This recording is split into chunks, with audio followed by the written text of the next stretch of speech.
ככה נראה מעבר רפיח היום, הצד העזתי שלו כמובן, הרוס לגמרי, זה בעצם הטרמינל.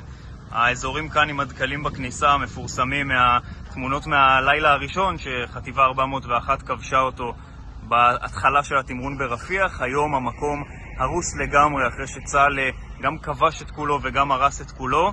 אפשר לראות את טרמינל הנוסעים, הנה כאן זה עוד מבנה שיחסית עומד שלם, כל היתר כבר לא. מכאן חמאס הבריח לאורך שנים את אמצעי הלחימה שלו לתוך רצועת עזה ממצרים. בכל אופן היום המעבר הזה משמש את כוחות צה"ל. בדרך לכאן מכרם שלום נסענו בערך 3 קילומטר על ציר חדש שצה"ל סלל לכאן, ציר חצץ, נקרא ציר דוד, ומשמש גם את הכוחות שנכנסים לכאן, גם את מסעיות הסיוע ההומניטרי. כאן ממש באזור הזה עמד השלט I love Gaza מהסרטון המפורסם ההוא. בכל אופן ככה זה נראה היום.